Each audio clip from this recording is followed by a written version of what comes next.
আসসালামু আলাইকুম এভরিওয়ান। আজকে তোমাদেরকে পঞ্চম অধ্যায়ে মূল্যবোধ আচরণ এটা খুব সুন্দরভাবে রিডিংটা বুঝিয়ে দেবো, আর এখান থেকে কী ধরনের প্রশ্নগুলো তোমাদের পরীক্ষায় আসবে সেটাও তুলে ধরবো। তো দেখো, 1 নম্বরে বলা হয়েছে ভালো হওয়া ও ভালো কাজ করা। পূর্বের অধ্যায়ে অধিকারগুলো সম্পর্কে আমরা জেনেছি।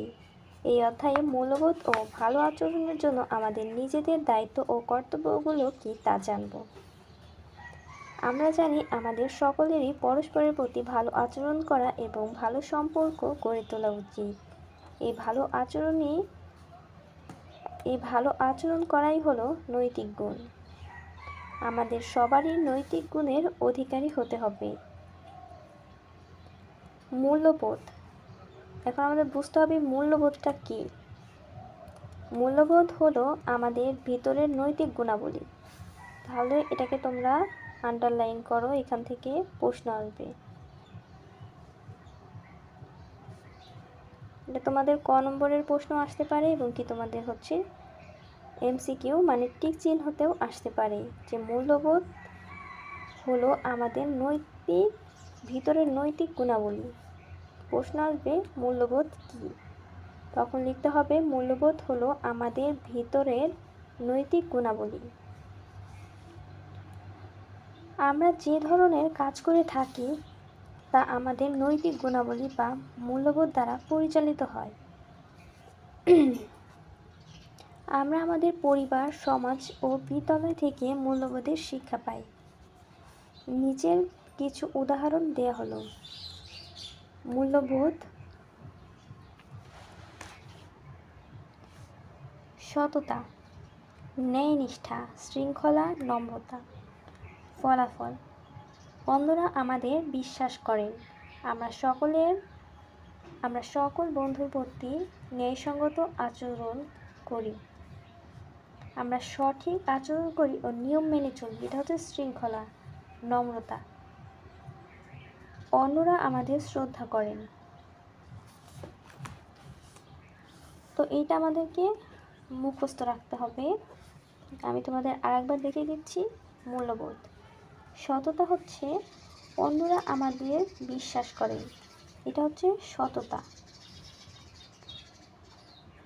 বিশ্বাস ভঙ্গ করা যাবে না আমাদের। ন্যায় নিষ্ঠা: আমরা সকল বন্ধুর প্রতি ন্যায়সঙ্গত আচরণ করি। শৃঙ্খলা: আমরা সঠিক আচরণ করি ও নিয়ম মেনে চলি, এটা হচ্ছে শৃঙ্খলা, কোনো কিছু নিয়ম মানতে হবে। নম্রতা: অন্যরা আমাদের শ্রদ্ধা করেন। দেখো এদিকে আচরণ।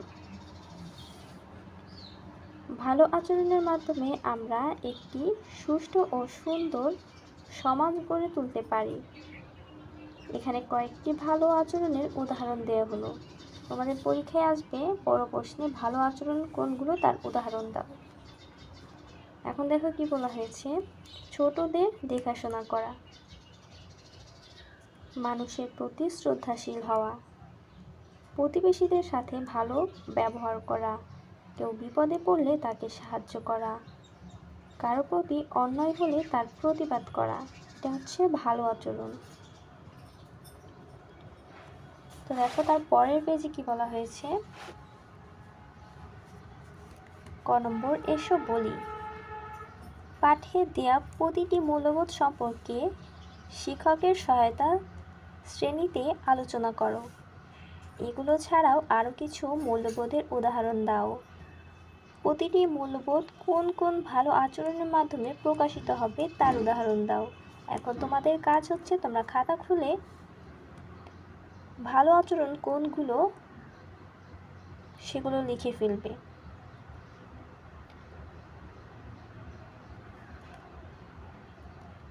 কিংবা তোমরা কমেন্ট করো, আমি দেখে বলছি তোমরা কে কীরকম লিখছো, কারটা হয়েছে কারটা হয়নি। এরপরে দেখো খ নম্বর, এসো লিখি। বাড়িতে কি কি ভালো কাজ করা যায় তার উদাহরণ লেখো। কাজটি একজন সহপাঠীকে সঙ্গে নিয়ে করো।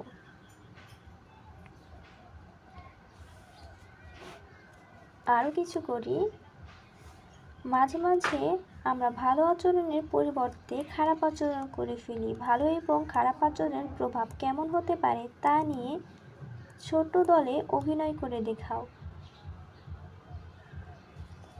ভালো আচরণ কোনগুলো, খারাপ আচরণ কোনগুলো তোমরা তো জানোই। তো এটা নিয়ে তোমরা নিজেদের মধ্যে দল গঠন করে অভিনয় করবে। আপাতত এটা দরকার নেই, এখন দেখো যাচাই করি।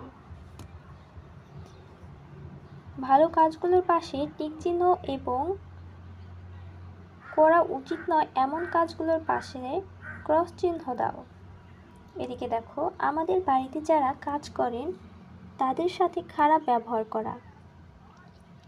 এখন এখানে কি বলা হয়েছে, ভালো কাজগুলোর পাশে টিক চিহ্ন দিবে, আর হচ্ছে খারাপ কাজগুলোর পাশে যেগুলো করা উচিত নয় সেগুলোর পাশে ক্রস চিহ্ন হবে। তাহলে আমাদের বাড়িতে যারা কাজ করেন তাদের সাথে খারাপ ব্যবহার করা, এটা কি ঠিক? যদি ঠিক হয় তাহলে রাইট দিবে, আর যদি ভুল হয়, এটা করা উচিত নয়, তাহলে ক্রস দিবে। তো এখানে আমাদের বাড়িতে যারা কাজ করেন তাদের সাথে খারাপ ব্যবহার করা ঠিক না। কোনো সহপাঠী পেন্সিল আনতে ভুলে গেলে তাকে নিজের পেন্সিল দিয়ে সাহায্য করা। ধরো তোমার একজন সহপাঠী তোমার ক্লাসে সে পেন্সিল বা কলম আনতে ভুলে গিয়েছে, তখন তোমার উচিত কি? তাকে পেন্সিল দিয়ে সহযোগিতা করা নাকি তাকে বিদ্রূপ করা? অবশ্যই তাকে সহযোগিতা করা উচিত, তো রাইট হবে এখানে। পরিবারের অন্যান্য সদস্যদের নানা কাজে সাহায্য করা, এটা অবশ্যই ঠিক। অন্যদের মনে কষ্ট দেয়া, এটা কখনোই করা ঠিক না, যাতে আমাদের কোনো কথায় অন্যরা মনে কষ্ট পায়।